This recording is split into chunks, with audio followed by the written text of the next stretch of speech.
पांगी कल्याण संघ की बैठक संघ के प्रधान भगत बड़ोत्रा की अध्यक्षता में आयोजित की गई। बैठक में पांगी की जनता की विभिन्न समस्याओं पर विचार विमर्श तथा मंत्रणा की गई। इस दौरान बोलते हुए पांगी कल्याण संघ के प्रधान भगत बड़ोत्रा ने कहा कि घाटी की मुख्य समस्या आवागमन से संबंधित है। प्रतिवर्ष जो क्षेत्र 7-8 माह तक भारी हिमपात होता है, उस कारण क्षेत्र देश प्रदेश तथा अपने मुख्यालय से कटा रहता है और क्षेत्र की जनता 7-8 माह तक कैद का जीवन व्यतीत करती है।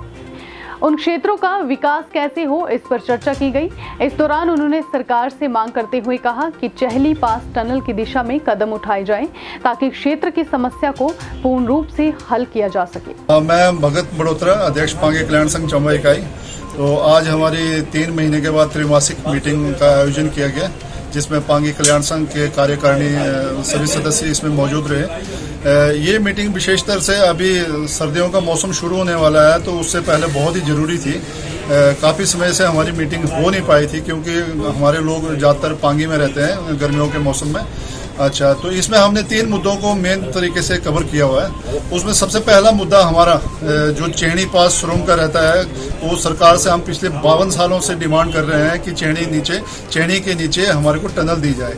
जैसे कि आपको मालूम होगा, हर बार हम इस मुद्दे को सरकार के समक्ष रखते रहते हैं, पत्राचार भी करते रहते हैं। इस बार फिर हम एक बार पुरजोर के तरीके से आपके माध्यम से सरकार को ये बताना चाहते हैं कि आपका चेहनी पास सुरंग सुरक्षा की दृष्टि से भी भारत के लिए बहुत ही जरूरी है। खासकर पांगी की 30,000 जनता जो कि पिछले कई सालों से त्रस्त है, वहाँ का इतना मतलब कई चीज़ों का यातायात इसकी वजह से मतलब खराब हो जाता है। जैसे इस बार हमारा अखरोट का उत्पादन काफ़ी अच्छा हुआ था, सेब का उत्पादन काफ़ी अच्छा हुआ था, जीरा ठांगी बहुत अच्छा उत्पादन हुआ था, लेकिन किसानों को उसका भरपूर मूल्य नहीं मिल पाता है। वजह यही रहती है कि यातायात का साधन ना होने की वजह से। अब आपका लाहौल में जब से रोहतांग टनल बना हुआ है, तो सरकार इसी का मत देती रहती है कि रोहतांग टनल बन गया हुआ है, तो इससे पांगी को भी फायदा होगा। मैं आपके माध्यम से सरकार को ये बताना चाहता हूँ कि रोहतांग टनल का फायदा सिर्फ हमें तब तक रहता है जब तक कि यातायात सुविधा और बर्फ ना पड़ती है। अभी जैसे सर्दियों का मौसम होता है और जहाँ वहाँ पे भयंकर बर्फबारी शुरू हो जाती है, तो उसके बाद रोहतांग टनल हमारे लिए निरस्त हो जाता है। इसी के माध्यम से पिछले साल भी सरकार ने पांगी के लिए एक भी फ्लाइट नहीं की। आपको बताना चाहूँगा कि कोरोना काल में वहाँ पे बुजुर्ग, बच्चे, महिलाएं जब सर्दियों में बहुत ज़्यादा बर्फबारी हो जाती है, तो मतलब वो भगवान के सहारे हो जाते हैं, क्योंकि सरकार ने एक मत देकर रखा हुआ कि आप रोहतांग टनल बन चुका है, जिसका कि हमें कोई फ़ायदा नहीं है। तो हम सरकार को ये ज्ञापन देना चाहते हैं कि इस बार कम से कम सर्दियों के मौसम में जैसे ही बर्फबारी होती है, तो पांगी के लिए फ्लाइट का प्रावधान किया जाए। क्यों पांगी में 3 हेलीपैड बना के रखे हुए सरकार ने, इतना पैसा खर्च करके।